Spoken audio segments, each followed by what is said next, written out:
issue. And the audio wasn't working for like half of the video, so I had to re-record it. So I hope this time it actually works. So this one isn't an actual plant, but I do have this knitted cactus, and I think it's so cute. I think it's way better if you can't have a real plant. I think this is the next best thing. Way better than just like a plastic or a silk plant. They're just so adorable.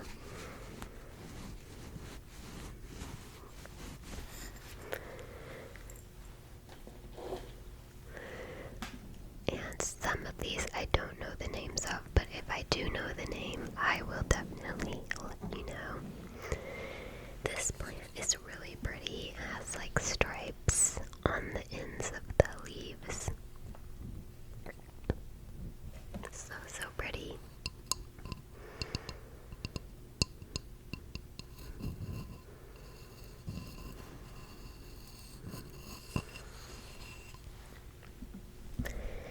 I have this little succulent. I think I got this one from Trader Joe's. It's a little guy.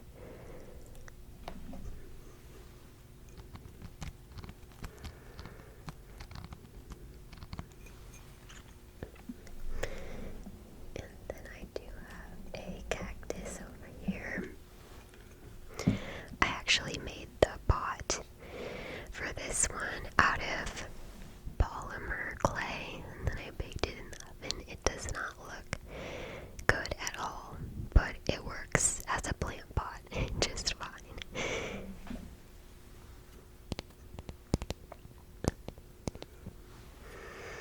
Cute little cactus. Has the Impossible flag from one of the Impossible burgers I got at a restaurant. Next we have an amaryllis. I think these take forever to actually bloom. I think it might be like 7 or 8 years, I can't remember. But they have very long leaves. And this is actually a bulb plant, so if one of the leaves dies, it grows back pretty easily. And I actually got this one during COVID. I was in a horticulture class in high school. It was my senior year, and we were going to sell the plants that we grew in the class, but then the pandemic happened and we couldn't do the sale. So my teacher said, you can come and get any plants you want for free. So I basically filled up my whole entire car with houseplants, just anything I could fit. Because a lot of people didn't come and get plants. I'm sure there were at least a few other people that got some, but I think I was one of the only ones. So he was trying to just give as many away as possible. And I was really happy about that because I got so many free houseplants. This is another cactus.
in water.